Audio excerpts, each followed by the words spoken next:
Hello students, आज के lecture में हम लोग सीखेंगे क्रॉसिंग द रिवर। एक इम्पॉर्टेंट कंसेप्ट है रिलेटिव वेलोसिटी चैप्टर का काइनेमेटिक्स में, जिसमें कई वैरायटी के क्वेश्चंस बनते हैं और हर कंपटीशन का एक फेवरेट टॉपिक भी है ये क्रॉसिंग द रिवर। जैसा कि वर्ड से ही जाहिर है, इसमें हम लोग सीखेंगे कि कोई रिवर है, फ्लो कर रही है और उसे हमें क्रॉस करना है, बोट को उसे क्रॉस करना है, तो उसमें कई अलग अलग तरह की कंडीशंस बनती हैं। चलो स्टार्ट करते हैं। क्रॉसिंग द रिवर टॉपिक ये रिलेटिव वेलोसिटी का एक यूनिट है। हमारे पास कोई रिवर है सपोज, और वो उसमें पानी का बहाव है यू वेलोसिटी का। ठीक है, यहाँ मेनली दो कंसेप्ट बनते हैं, एक शॉर्टेस्ट पाथ का और एक शॉर्टेस्ट टाइम का। चलो डिस्कस करें उसको। तो ये कोई रिवर है, जिसकी चौड़ाई डी है, जिसकी चौड़ाई को हम लोगों ने नाम दिया डी, और उसमें जो पानी का बहाव है वो उसको हमने नाम दिया यू। यानी जिस रफ्तार से पानी बह रहा है उस रिवर में, उसे हमने नाम दिया है यू, पानी का बहाव यू, और जो नदी है उसकी चौड़ाई है डी। एक चीज़ अब इसमें आगे हम लोग परमानेंटली ध्यान रखेंगे, क्योंकि उस कंसेप्ट को हम लोग बार बार यूज़ करने चल रहे हैं, कि यू है पानी का बहाव, यानी नदी में पानी कितनी वेलोसिटी से मूव कर रहा है, और उसका डायरेक्शन हमने यहाँ एरो मार्क से शो कर रखा है, ये राइट साइड में है यू से। अब मान लो कोई बोट है जिसे पॉइंट ए से, नदी के इस सिरे से नदी के दूसरे सिरे बी तक जाना है, और वी उसकी वेलोसिटी है, बोट की वेलोसिटी है जब पानी स्थिर हो। यानी ये वो वेलोसिटी है जो बोट को मिल सकती है। अगर पानी स्थिर होता तो उसका जो इंजन है, उसमें जो बोट में जो इंजन लगा हुआ है, वो उसे v की वेलोसिटी दे सकता है। आप एग्जांपल के लिए ये कह सकते हैं कि ये बोट की वो वेलोसिटी है जिससे कि वो मूव करती अगर पानी स्थिर होता, पानी में मूवमेंट ना होता। तो नदी की चौड़ाई कितनी है d, नदी में पानी का बहाव कितने का है u, v क्या है, ये velocity of boat in still water है। या कह लें अगर कोई आदमी तैर रहा है जिसे नदी को पार करना है, तो ये आदमी के तैरने की वेलोसिटी है जब पानी स्थिर होता तब, पानी में मूवमेंट ना होता तब। तो v is the velocity of boat in still water, और u क्या है, वेलोसिटी ऑफ रिवर फ्लो। अब इसमें देखो दो कंसेप्ट बनते हैं मेन। एक है शॉर्टेस्ट पाथ का। शॉर्टेस्ट पाथ का मतलब हुआ कि बोट को रिवर को क्रॉस करना है और शॉर्टेस्ट पाथ से पार करना है। शॉर्टेस्ट पाथ यानी जैसे डिस्टेंस और डिस्प्लेसमेंट में होता है, अगर हमें इस सिरे से दूसरे सिरे तक जाना है तो ये है उसका शॉर्टेस्ट पाथ, जिसे हम डिस्प्लेसमेंट भी कहते हैं। अगर कोई किसी और रास्ते से जाए, किसी भी और रास्ते से जाए, तो उसे जो टाइम लगेगा वो ज़्यादा, या जो कह लें उसको जो रास्ता चलना पड़ेगा, जो उसका पाथ होगा वो ज़्यादा होगा। तो शॉर्टेस्ट पाथ यानी यहाँ से स्टार्ट करें और ठीक सामने वाला पॉइंट, मतलब एक है ठीक सामने जो पॉइंट बी है, ये वहाँ तक पहुँचे, इसे शॉर्टेस्ट पाथ बोलेंगे। यानी आप ये ध्यान रखेंगे कि अगर क्वेश्चन आपसे कहता है शॉर्टेस्ट पाथ, तो आप इसका मतलब है कि वो एक सिरे पर जो पॉइंट है और उसके ठीक अपोजिट साइड में जो पॉइंट है वो उसकी बात कर रहा है। मिनिमम डिस्प्लेसमेंट, या कह सकते हैं minimum distance, displacement, shortest path, ये सारी बातें एक हैं। इस कंडीशन में यानी बोट का जो एम है वो ये है कि उसे ठीक सामने पहुंचना है। वो कुछ एंगल बनाते हुए चलेगा, वो कुछ तिरछा चलेगा। ऐसा इसलिए क्योंकि एक बार देखने में लगता है कि अगर वो ऐसे सीधे चले तो उसे पहुंच जाना चाहिए बी में, लेकिन ऐसा नहीं होता। कारण कि जब वो बोट पानी में उतरेगी तो पानी उसको अपनी दिशा में बहाने लगेगा। तो अगर वो इस डायरेक्शन में चलेगी तब वो इस पॉइंट पर पहुँच ही नहीं पाएगी, वो कहीं आगे पहुँचेगी। तो वो कुछ तिरछा चलेगा, कुछ ऐसे चलेगा कि उसकी वेलोसिटी का एक कंपोनेंट, जैसे अगर वो इस दिशा में चल रहा है, बोट इस डायरेक्शन में चल रही है वी से, और ये लाइन है जिस लाइन पे उसको जाना है, इसके साथ एंगल थीटा बनाते हुए, तो ये कुछ ऐसे चलेगी कि इस वेलोसिटी का एक कंपोनेंट इस डायरेक्शन में जाए जो इसको नदी को पार कराने के लिए जिम्मेदार हो, और इस वेलोसिटी का एक कंपोनेंट इस डायरेक्शन में आए जो इस नदी के बहाव को बैलेंस कर सके। तो अगर उसे ए से बी तक जाना है तो वेलोसिटी का एक कंपोनेंट v साइन थीटा नदी के बहाव को, पानी के बहाव को बैलेंस कर ले, ताकि ये दूसरी वेलोसिटी v कॉस थीटा से नदी को पार कर जाए। एक बार फिर से ये कंसेप्ट वही आ गया जो 2 डायमेंशनल मोशन का होता है, जो प्रोजेक्टाइल मोशन में होता है कि एक एक्सिस के वेक्टर उस एक्सिस के मोशन के लिए रिस्पॉन्सिबल होते हैं। तो वो कुछ तिरछा क्यों चल रहा है, ताकि उसकी वेलोसिटी का एक कंपोनेंट पानी के बहाव को बैलेंस कर सके और वो दूसरे कंपोनेंट से नदी को पार कर जाए। तो अगर इसको मैथमेटिकल रिलेशंस पर ले आएँ तो v sin थीटा इसने पानी के बहाव को बैलेंस किया इक्वल टू u। अब रिजल्टेंट वेलोसिटीज़ का मतलब वी आर से हमारा मतलब इस पूरे टॉपिक पे रहेगा रिजल्टेंट वेलोसिटी। तो ये वेलोसिटी तो एक दूसरे से बैलेंस हो गई, तो इसका मतलब v जो रिजल्टेंट वेलोसिटी बची वो कितनी है, वो v cos थीटा की है। तो v cos थीटा के कारण ये नदी को पार कर जाएगा। कितने का समय लगेगा नदी को पार करने में, नदी की चौड़ाई को आपने नाम दे रखा है d/v cos थीटा, यानी ये वो टाइम है जिससे अगर वो शॉर्टेस्ट पाथ के रूट से जाना चाहता है, कोई तैर के जाना चाहता है, बोट है वो A से B तक जाना चाहती है, तो इतने का टाइम उसको लगेगा शॉर्टेस्ट पाथ के अलोंग नदी को पार करने में। शॉर्टेस्ट पाथ के अलोंग मतलब वो जिस पॉइंट से चले नदी के एक सिरे से, उसके ठीक सामने जो दूसरा पॉइंट है वो वहाँ पहुँचे। अब ये रिलेशन तब वैलिड है जब v u से बड़ा हो, क्योंकि v sin theta equal to u अगर आप लिख रहे हो तो एक बात तय है कि v को u से बड़ा होना चाहिए। यानी अगर बोट के चलने की रफ्तार पानी के बहाव से ज़्यादा हुई तभी ये पॉसिबिलिटी है कि वो शॉर्टेस्ट पाथ के अलोंग जा पाए। यानी एग्जांपल के लिए अगर कहें कि पानी का बहाव है सपोज़ 3 किलोमीटर पर आवर का, तो बोट की जो चलने की रफ्तार होनी चाहिए वो 3 से ज़्यादा होनी चाहिए, 4, 5, 10 होनी चाहिए, तभी उसके लिए पॉसिबिलिटी है कि वो सामने वाले पॉइंट पर जा सके। क्योंकि अगर वो कम हुई तो फिर वो पानी उसको बहा के अपनी दिशा में लेके जाएगा, वो सामने वाले पॉइंट पर नहीं पहुंच पाएगा। तो ये रिलेशन कब वैलिड है, जब v u से बड़ा हो, यानी बोट के चलने की रफ्तार पानी के बहाव से ज़्यादा हो। क्लियर? चलो अगला कंसेप्ट इसमें आता है बेटा शॉर्टेस्ट टाइम का। शॉर्टेस्ट टाइम शब्द से भी जाहिर है कि अब जो बोट है उसका एम है कि वो जल्दी से जल्दी नदी को पार करे, यानी उसे ठीक सामने वाले पॉइंट बी पर नहीं पहुंचना है। दोनों बातों में अंतर आ गया। अब पिछले वाले पॉइंट में उसे ठीक सामने वाले पॉइंट पर पहुंचना था पिछले टॉपिक में, शॉर्टेस्ट पाथ में। अब उसका एम ये नहीं है, अब उसका एम ये है कि वो नदी को पार करे और जल्दी से जल्दी पार करे।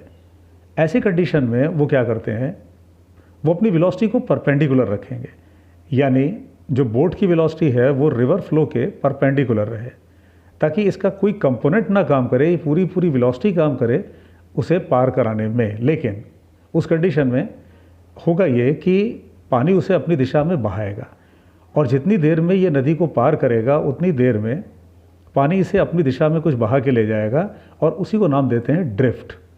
एक बार सुनने में बात बड़ी अजीब सी लगती है कि ये लंबे रास्ते से जा रहा है, क्योंकि उस कंडीशन में जो बोट का मोशन होगा वो इस डायरेक्शन में होगा और उसकी जो रिजल्टेंट वेलोसिटी है वो इस डायरेक्शन में आएगी। तो एक बार देखने में लगता है कि वो लंबे रास्ते से जा रहा है और उसको समय कम लग रहा है। ये बात थोड़ा सा इलॉजिकल सी लगती है, लेकिन नहीं, फिर वही बात है, ये मोशन होने के लिए नदी का जो बहाव है, नदी की का जो मोशन है, पानी का जो बहाव है वो जिम्मेदार है, और इस मोशन के लिए जो नाव की वेलोसिटी है, बोट की वेलोसिटी है, इंजन जो उसको वेलोसिटी दे रहा है वो जिम्मेदार है।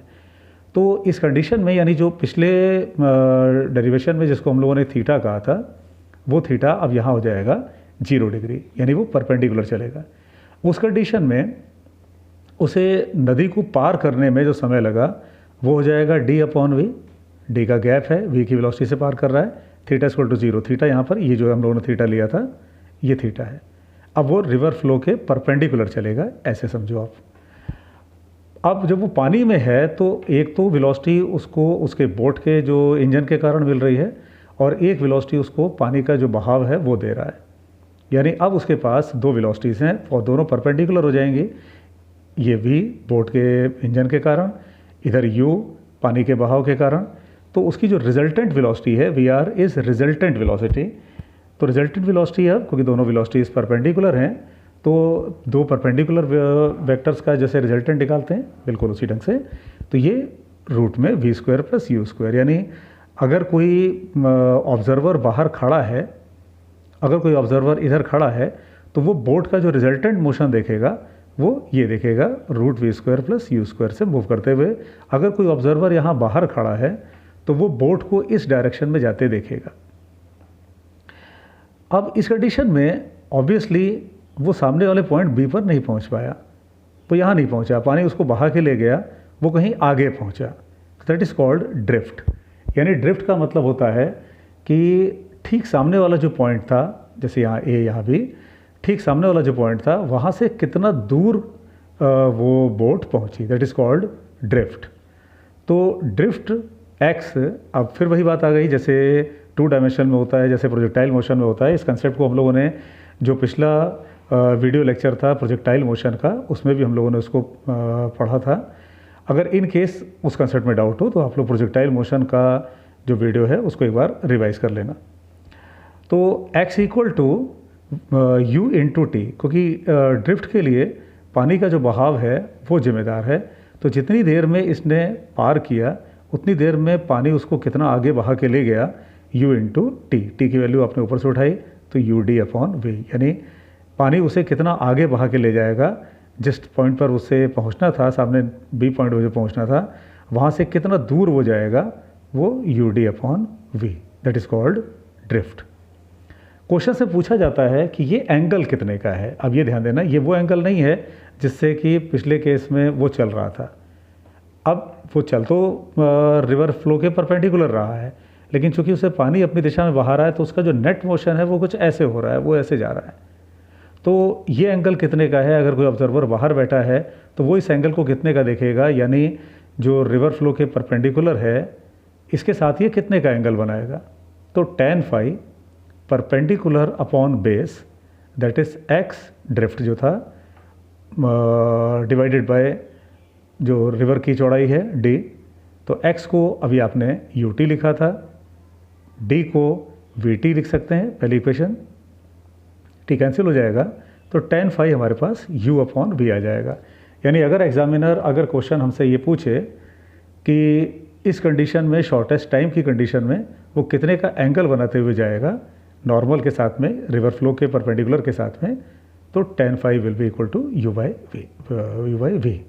तो ये केस हुआ शॉर्टेस्ट पाथ और टाइम का। इन केस अगर कोई डाउट होगा आप लोगों को इसमें तो आप वीडियो को किसी भी पॉइंट पर पॉज करके जितना इसमें नोट में लिखा हुआ है उसको आप लोग नोट कर लो, उसको बना लो उसका नोट्स, तब आगे बढ़ो। चलो फिलहाल इस टॉपिक पे अब और आगे बढ़ते हैं हम लोग। इसमें एक वैरायटी जो क्वेश्चंस में कई बार पूछी गई है, एग्जाम्स में कई बार पूछी गई है, मिनिमम ड्रिफ्ट की। मिनिमम ड्रिफ्ट का मतलब कि हमें जो x मिला है वो मिनिमम हो, उसकी कंडीशन क्या है। ठीक है, शॉर्टेस्ट पाथ हम लोगों ने कवर कर लिया, उसे ठीक सामने वाले पॉइंट पे पहुंचना था, ए से चले बी पॉइंट पे पहुंचना था। शॉर्टेस्ट टाइम उसे जल्दी से जल्दी पार करना है, लेकिन जल्दी पार करने में वो सामने वाले पॉइंट पर नहीं पहुंचेगा, वो कुछ आगे पहुंचेगा, तो उसको हम लोगों ने नाम दिया था ड्रिफ्ट। तो अब यहाँ पर अगर हमसे ये पूछा जाता है, हमसे ये कहा जाता है कि बताइए ड्रिफ्ट के मिनिमम होने की कंडीशन क्या है। अब यहाँ 2 कंडीशंस बन जाती हैं।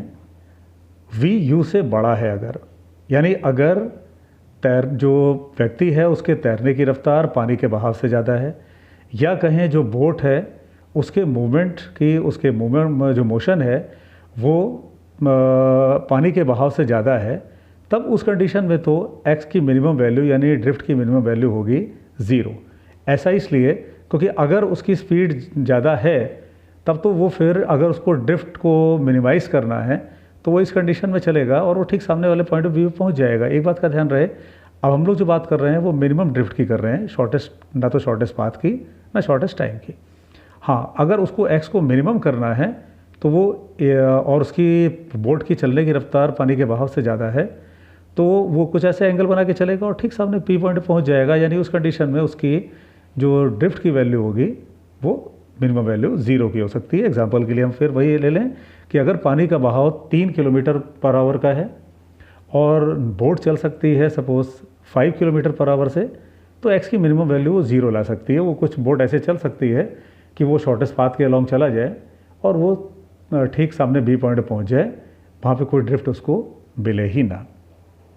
लेकिन अगर ये केस नहीं है, मान लो जो बोट के चलने की रफ्तार है वो पानी के बहाव से कम है, यानी बोट चल सकती है, सपोज उसका उसी डाटा को उल्टा कर दें, हम ये कहें कि पानी का बहाव है 5 किलोमीटर पर आवर का और जो बोट चल सकती है वो चल सकती है 3 से। लेकिन एक बात तो तय हो गई कि उसे सामने वाले पॉइंट पर, बी पॉइंट पर नहीं पहुंच पाएगी, वो बी पॉइंट पर नहीं पहुंच पाएगी। लेकिन अगर हमसे पूछा जाए, एग्ज़ाम से पूछा जाता है कि इस कंडीशन में उसे कितने एंगल से चलना चाहिए, ठीक है, ये बात तो सही है, पानी का बहाव ज़्यादा स्पीड से है, पानी का बहाव 5 किलोमीटर पर आवर का है और जो बोट चल सकती है वो सिर्फ 3 किलोमीटर पर आवर से चल सकती है, तो ये बात तो तय हो गई कि वो सामने वाले पॉइंट बी पर नहीं पहुंच सकती, ये बात तो तय हो गई। अब यहाँ पे बात ये आती है कि ठीक है भाई, बी पर नहीं पहुंच सकती तो बी के नज़दीक कितना जा सकती है, उसे बी के क्लोज जाना है, कितना वो नज़दीक जा सकती है, उसके लिए क्या कंडीशन है। ये ध्यान रहे कि इसके आगे हम लोग जो बात करने चल रहे हैं वो इस कंडीशन में लेके चल रहे हैं कि पानी का बहाव ज़्यादा है, पानी का बहाव ज़्यादा है, किससे ज़्यादा है, बोट के चलने की रफ्तार से। अगर पानी स्थिर होता तो बोट जितनी स्पीड से चलती वो पानी के बहाव से कम है। एग्जाम्पल, पानी का बहाव है 5 किलोमीटर पर आवर का और बोट चल सकती है सिर्फ 3 किलोमीटर पर आवर से। ऐसी कंडीशन में उसे मिनिमम ड्रिफ्ट रखना है, यानी उसे बी पॉइंट के नज़दीक रहना है, जो जस्ट अपोजिट पॉइंट था उसके नज़दीक रहना है। तो क्या करेंगे, बाकी सब डाटा वही है, नदी की चौड़ाई डी, पानी का बहाव यू। अब इस कंडीशन में नाव कुछ ऐसे तिरछा चलेगी ताकि उसको ड्रिफ्ट को मिनिमाइज़ करना है। कुछ हद तक कंसेप्ट वैसा ही आएगा जैसे शॉर्टेस्ट पाथ में था, लेकिन एक मेजर अंतर आएगा। कौन सा मेजर अंतर, अब v का जो साइन कंपोनेंट है वो u को बैलेंस नहीं कर पाएगा क्योंकि v ऑलरेडी u से कम है। ये बात सही है कि v का जो कॉस कंपोनेंट है उसी से ये नाव अभी भी पार जाएगी, तो time d upon v cos theta, यानी आप कह सकते हैं ये कंसेप्ट कॉमन आ गया शॉर्टेस्ट पाथ से। v कॉस थीटा वो वेलोसिटी है जिससे कि वो इस दिशा में जाने के लिए जिम्मेदार है। लेकिन जो ड्रिफ्ट है वो अब मिलेगी क्योंकि v u से छोटा है, तो v का साइन कंपोनेंट u को बैलेंस नहीं कर पाएगा। तो ड्रिफ्ट कितना आएगा, u minus v sine theta. ध्यान दो, u minus v sine theta क्यों, क्योंकि v साइन थीटा u से कम है, तो पानी उसे अपने डायरेक्शन में बहा के लेके जाएगा और वो b के कुछ आगे ही जाएगा, वो इस पॉइंट से इधर नहीं आएगा। इधर तब होता जब v साइन थीटा बड़ा होता, v ऑलरेडी u से छोटा है तो v साइन थीटा तो u से और छोटा हो जाएगा, तो ड्रिफ्ट इधर ही कहीं होगा। और ये कितने का होगा, u minus v sine theta, नदी का बहाव माइनस वी साइन थीटा, ये नेट वेलोसिटी आ गई जो इस डायरेक्शन में है। कितना देर लगा इसको पार करने में, d upon v cos theta, उसको सब्स्टिट्यूट किया, बात फिर वही आ गई कि वेलोसिटी का कॉस कंपोनेंट रिस्पॉन्सिबल है इसे पार कराने के लिए, वेलोसिटी का साइन कंपोनेंट रिस्पॉन्सिबल है इसे इस एक्सिस पर मूवमेंट देने के लिए। अब चूंकि पानी का बहाव ज़्यादा स्पीड का है, पानी बहाव ज़्यादा है, तो u minus v sine theta किया। अगर हम उसको x और y की भाषा में समझने की कोशिश करें जैसे प्रोजेक्टाइल मोशन में समझा था, तो ये x एक्सिस का मोशन v साइन थीटा और u के कारण है और y एक्सिस का मोशन v के कॉस कंपोनेंट के कारण है। तो जो ड्रिफ्ट है वो u minus v sine theta into d upon v cos theta. अब हमें ड्रिफ्ट को मिनिमाइज़ करना है, तो मैथ्स में एक कंसेप्ट होता है मिनिमा मैक्सिमा का, वही कंसेप्ट अप्लाई कर लें। हम इस dx को थीटा के रेस्पेक्ट में डिफरेंशिएट करें, हमारे पास ये रिलेशन आ गई, और फिर अगर हम उसको जीरो कर दें सॉल्व करके, हमें साइन थीटा मिल जाता है v अपॉन यू। ये आप लोग सॉल्व करके चेक कर सकते हो। इसको हमने dx को dx बाई डी थीटा किया, x को थीटा के रेस्पेक्ट में डिफरेंशिएट किया, तो हमारे पास ये रिलेशन आ गई, और dx बाई डी थीटा को ज़ीरो कर दिया तो हमारे पास ये रिलेशन आ गई, sine theta equal to v by u. यानी एग्जाम्पल के लिए अगर हमने कहा कि नदी का बहाव 5 किलोमीटर पर आवर का है और बोट मूव कर सकती है 3 से, तो sine theta 3/5, theta equal to sine inverse 3/5। यानी अगर हमसे एग्जामिनर पूछे कि हमें कितने एंगल से बोट को मूव कराना चाहिए इस कंडीशन में जब उसकी वेलोसिटी पानी के बहाव से कम है, ताकि ड्रिफ्ट मिनिमाइज हो सके, तो उसे इतने एंगल से मूव करना चाहिए। और अगर वो डाटा हमारे पास अवेलेबल हो, डी ये सब डाटा अवेलेबल हो, तो इस कंडीशन से हम साइन थीटा की वैल्यू निकाल के यहाँ अगर हम पुट कर देंगे, अगर कोई क्वेश्चन हमारे पास ऐसा है जिसमें हमारे पास रिवर फ्लो, बोट की वेलोसिटी एटसेट्रा डाटा मौजूद हो, तो हम उस यहाँ से साइन थीटा की वैल्यू निकल जाए तो उसको यहाँ सब्स्टिट्यूट कर दें, तो उस कंडीशन में जो ड्रिफ्ट मिनिमम होगा और कितने का होगा वो मिल जाएगा, यानी बी से कितना दूर वो बोट पहुँचेगी, हमें वो गैप भी मिल जाएगा। कई बार एग्जाम से पूछा है इस कंसेप्ट को। चलो आगे बढ़ते हैं। सपोज कुछ क्वेश्चन ऐसे बनते हैं जिसमें हमसे पूछा जाता है कि उसे ना तो शॉर्टेस्ट पाथ से जाना है, ना उसे शॉर्टेस्ट टाइम से जाना है, बोट को किसी पर्टिकुलर एंगल पे जाना है, यानी cross the river eight an angle. यानी जो बोट है उसे ना तो कुछ ऐसा है कि उसे बहुत जल्दी पहुंचना है बी पॉइंट पर, ना कुछ ऐसा है कि उसे जो रिवर को क्रॉस करना है वो शॉर्टेस्ट पाथ से करना है, ऐसा कुछ नहीं है। कंडीशन क्या है कि उसे इस पॉइंट सी तक पहुंचना है। आप ये ऐसे भी कह सकते हो कि इधर कोई इस साइड में अगर कोई शहर है और कोई बोट यहाँ से चल रही है तो उसे इस शहर में पहुंचना है सी पे, यहाँ कोई शहर है, तो बोट कितने एंगल पर जैसे कैसे वो चले ताकि वो इस पॉइंट सी तक पहुँचे। यानी अब उद्देश्य ये है कि उसे बी पर नहीं पहुँचना है, उसे सी पर पहुँचना है। पानी का बहाव यू का है। अब ऐसे क्वेश्चंस में आपको निकालना ये पड़ता है कि वो कितने एंगल से मूव करे ताकि वो रिजल्टेंट वेलोसिटी इस डायरेक्शन में उसको मिल सके और वो इस पॉइंट सी तक पहुँचे, क्योंकि अब उसका एम बी पहुँचना नहीं है, सी पहुँचना है। तो वो कुछ ऐसे तिरछा वेलोसिटी से मूव करेगा, ये एंगल थीटा। बस ऐसे में ये कंसेप्ट ध्यान रखो कि जो रिजल्टेंट वेलोसिटी होगी यानी वी और यू के कारण, वो इस डायरेक्शन में होना चाहिए जिस डायरेक्शन में उसे जाना है फाइनली। कुछ नहीं करना है, बहुत आसान कंसेप्ट है। ये रिजल्टेंट वेलोसिटी है, तो जैसे वेक्टर्स में किया जाता है कि जो वेक्टर का जो रिजल्टेंट होता है वो वही काम करता है जो उसके कंपोनेंट्स मिल के करते हैं। तो वी आर का कॉस कंपोनेंट ले लो, रिजल्टेंट वेलोसिटी का कॉस कंपोनेंट ले लो, तो वी आर कॉस फाई। अब इस डायरेक्शन में इस u का तो कोई कंपोनेंट बनेगा नहीं, क्योंकि ये परपेंडिकुलर है 90 डिग्री। किसी वेक्टर का अपने परपेंडिकुलर डायरेक्शन में कोई कंपोनेंट फॉर्म नहीं होता है। तो वी आर कॉस फाई, ये बराबर हो जाना चाहिए v, ये एंगल थीटा लिया गया है तो v कॉस थीटा के।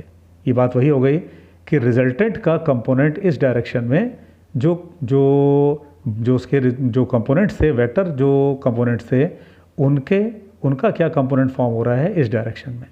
तो रिजल्टेंट को रिजॉल्व किया इस डायरेक्शन में ए से बी में, तो कॉस आया, V R cos phi equal to V cos theta, V का cos component. Similarly V are का sine component, V R sine component इस डायरेक्शन में आएगा, V R is resultant velocity, V R sine phi इस direction में आएगा। तो ये बराबर हो जाना चाहिए V sine theta minus U. यानी वेक्टर्स को रिजॉल्व किया, कॉन्सेप्ट इसमें यही चलाया गया है कि जो वेक्टर के कंपोनेंट्स, या कह लें उसके जो वेक्टर को जब हम रिजॉल्व करते हैं तो जो हमें उसके कंपोनेंट्स मिलते हैं, रिजल्टेंट वही काम करता है जो उसके कंपोनेंट्स कर रहे हों। तो यहाँ कंपोनेंट्स कौन कौन है, वी और यू। रिजल्टेंट वेलोसिटी क्या है, वी आर। तो वी आर को जब आपने रिजॉल्व किया ए से बी के अलोंग और इस डायरेक्शन में, या कह लें आप इधर ये पॉजिटिव वाई और नेगेटिव एक्स में, तो वी आर का cos component we cos theta के बराबर होना चाहिए, क्योंकि इसका कोई कंपोनेंट यहाँ बनेगा नहीं 90 डिग्री एंगल होने के कारण। वी आर का साइन कंपोनेंट, ये बराबर v sine theta minus u, क्योंकि इस डायरेक्शन में दोनों के कंपोनेंट्स फॉर्म हो रहे हैं, ये भी और वी का कंपोनेंट भी, और जो पानी का बहाव है वो तो ऑलरेडी उस डायरेक्शन में है ही। ओके बेटा, तो इसको आप लोग रिवाइज करिए और कमेंट बॉक्स में आप लोग बताइए कि इसमें कहीं कहीं अगर कोई आपको कोई डाउट है तो आप उसको क्लियर कर सकते हैं, और अगर कोई टॉपिक में आपको ज़्यादा डाउट है तो आप उस टॉपिक को उसमें आप लिख करके पूछ भी सकते हैं। ओके बेटा।